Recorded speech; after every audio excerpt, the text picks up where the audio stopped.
ಇನ್ನು ರಿಲಯನ್ಸ್ ಇಂಡಸ್ಟ್ರೀಸ್ ಮುಖ್ಯಸ್ಥ ಮುಕೇಶ್ ಅಂಬಾನಿ ಅವರ ಕಿರಿಯ ಪುತ್ರ ಅನಂತ್ ಅಂಬಾನಿ ತಿರುಮಲ ತಿರುಪತಿ ವೆಂಕಟೇಶ್ವರ ಸ್ವಾಮಿ ದೇವಸ್ಥಾನಕ್ಕೆ ಭೇಟಿಯನ್ನ ಕೊಟ್ಟು ವಿಶೇಷ ಪೂಜೆಯನ್ನ ಸಲ್ಲಿಸಿದ್ದಾರೆ. ಅನಂತ್ ದೇವರಿಗೆ ಮುಡಿ ಸಹ ನೀಡಿದ್ದಾರೆ. ಅಷ್ಟೇ ಅಲ್ಲ, ತಮ್ಮ ಸಂಸ್ಥೆ ವತಿಯಿಂದ 25 ಎಲೆಕ್ಟ್ರಿಕ್ ಬಸ್ಗಳನ್ನು ದೇವಸ್ಥಾನ ಆಡಳಿತ ಮಂಡಳಿಗೆ ದೇಣಿಗೆಯಾಗಿ ನೀಡಿ ಘೋಷಿಸಿದ್ದಾರೆ. ರಿಲಯನ್ಸ್ ಇಂಡಸ್ಟ್ರೀಸ್ನ ಕಾರ್ಯಕಾರಿ ನಿರ್ದೇಶಕ ಅನಂತ್ ಅಂಬಾನಿ ಆಂಧ್ರಪ್ರದೇಶದ ಪವಿತ್ರ ಕ್ಷೇತ್ರವಾದ ತಿರುಮಲ ಶ್ರೀ ವೆಂಕಟೇಶ್ವರ ಸ್ವಾಮಿ ದೇವಸ್ಥಾನಕ್ಕೆ ಭೇಟಿ ನೀಡಿ ವಿಶೇಷ ಪೂಜೆ ಸಲ್ಲಿಸಿದ್ದಾರೆ. ಸಂಪೂರ್ಣ ಸಾಂಪ್ರದಾಯಿಕ ಉಡುಪಿನಲ್ಲಿ ದೇವಸ್ಥಾನಕ್ಕೆ ಆಗಮಿಸಿದ ಅವರು ದೇವಸ್ಥಾನದ ಧಾರ್ಮಿಕ ವಿಧಿವಿಧಾನಗಳಲ್ಲಿ ಪಾಲ್ಗೊಂಡಿದ್ರು. ಅಲ್ಲದೆ ತಿಮ್ಮಪ್ಪನಿಗೆ ತಮ್ಮ ಮುಡಿ ನೀಡುವ ಮೂಲಕ ಹರಕೆ ತೀರಿಸಿದ್ದಾರೆ. ಅನಂತ್ ಅಂಬಾನಿ ಅವರನ್ನ ಟಿಟಿಡಿ ಅಧಿಕಾರಿಗಳು ಮತ್ತು ಅರ್ಚಕರು ಆತ್ಮೀಯವಾಗಿ ಸ್ವಾಗತಿಸಿದ್ರು.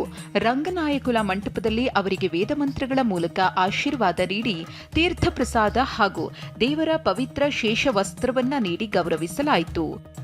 ಇದಕ್ಕೂ ಮುನ್ನ ಜೂನ್ 12ರಂದು ಅನಂತ್ ಅಂಬಾನಿಯವರು ತಮ್ಮ ತಂದೆ ಮುಕೇಶ್ ಅಂಬಾನಿ ಮತ್ತು ಪತ್ನಿ ರಾಧಿಕಾ ಮರ್ಚೆಂಟ್ ಅವರೊಂದಿಗೆ ತಿರುಮಲ ಶ್ರೀ ವೆಂಕಟೇಶ್ವರ ಸ್ವಾಮಿ ದೇವಸ್ಥಾನಕ್ಕೆ ಭೇಟಿ ನೀಡಿ ಜಂಟಿಯಾಗಿ ವಿಶೇಷ ಪ್ರಾರ್ಥನೆ ಸಲ್ಲಿಸಿದ್ರು.